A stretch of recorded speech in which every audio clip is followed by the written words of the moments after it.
The year was 1980. I was 21 years old. I was on summer break from my classes out at Eastern Washington University, and I was staying with my parents and my siblings out in the Spokane Valley. At the time, I had a 1968 Ford Torino. And yes, I did have some mechanical problems with it. Because after all, it was not only a 12-year-old car, it was a 12-year-old Ford. For example, one of the problems I had was that the handle on the inside driver's side door broke off. So if I wanted to get out of the car, I needed to take a Phillips screwdriver, stick it in the hole where the handle used to be, and pull up on the latch inside the panel. Or I needed to crab walk across the car to the other door and get out that way. Which that second option was a little embarrassing if I had passengers in the car. Pardon me. But it did help with the upper body strength.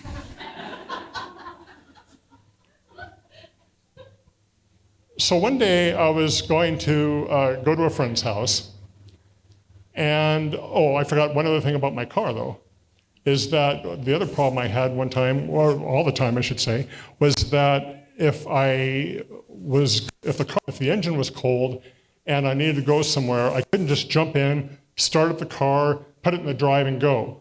Because if I did that, put it in the drive, the engine would die. So I'd have to start and let it about 5 minutes, and then I could go places. Now, I would like to tell you about all the other things that happened that were wrong with my car during the time I owned it, but I want us to get out of here before midnight. So one day I was going to go to a friend's house. I go out to my car, which is parked in front of my parents' house. I get in, I start the car, I roll down my car window, and I start my usual 5-minute wait. So then I happened to sit there and I looked over at my ashtray. And, hold on. See, kids, years ago, smoking was cool. Lots of people smoked. So much so that they had ashtrays in the dashboards of cars. Now, when the smokers decreased, they stopped putting the ashtrays in there, which actually frustrated people like me, a non-smoker, because when I got a newer car with no ashtray, I had no place to put my spare change after I went through a drive-thru. But then they put in cup holders, so problem solved. So I looked in my ashtray, and I saw 2 firecrackers in there that were left over from the 4th of July. So I decided, hold on. See, kids, many years ago, you could actually buy fireworks in town to celebrate the 4th of July in your own yard. You could buy firecrackers also of various sizes and levels of destruction.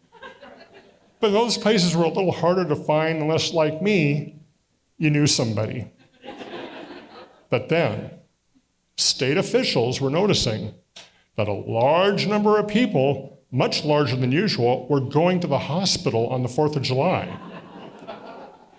And many of them would say things like, I was lighting my firework and it didn't go out, it didn't shoot off. So I picked it up with my bare hand and looked into it to confirm if the fuse had gone out. And they were wrong. These eyeballs flambé and other exotic injuries caused a ban of the sale of fireworks within the city limits. Now, in some cities, you can buy fireworks outside of the city limits, but it's illegal to light them within city limits. Wink, wink. So I saw the 2 firecrackers in my ashtray, and I thought, well, while I'm waiting here, I'll go ahead and light one and throw it out the window. Yeah. So I pushed in the cigarette lighter, and hold on. See, kids, back when smoking was cool, They also installed cigarette lighters in the car. There were these small cylinder-shaped things with a coil on one end and a handle on the other. To use it, you'd push it into the dashboard by the handle, and then the coil would heat up to about 451 degrees Fahrenheit. And then it would pop out. You could take it out, and then you could light your cigarette or your cigar or anything else that was flammable, like the end of your nose if you weren't paying attention, which is one of the other reasons why they no longer put cigarette lighters in cars. So I decided to light the firecracker. I pushed in the cigarette lighter. It popped out ready to go. Firecracker in my left hand, cigarette lighter in my right. I lit the fuse. I flicked my left wrist. Flick! The firecracker sailed out of my car, out through the open window, out into the lawn, and it exploded, leaving a hole about the size of my fist. Woo! Fire in the hole! Thought that was pretty exciting. I'll have to do that again. Pushed in the lighter, popped out ready to go. You already see where this is going, don't you? Firecracker in my left hand, cigarette lighter in my right. I lit the fuse. I tossed it. The firecracker sailed out of the car, bounced against the edge of the window, ricocheted back into the car, and landed on the car seat. Somewhere between my legs.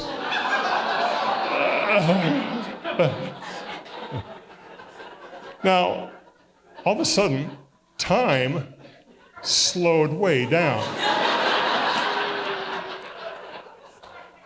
I knew I wasn't going to have enough time to get the screwdriver, stick it in the hole, pull up the latch, open the door, and jump out. I definitely knew I didn't have time to slide across and get out the passenger side. So I was going to need to try to find that firecracker and relaunch it, or else I would probably never be able to go to a normal bathroom ever again.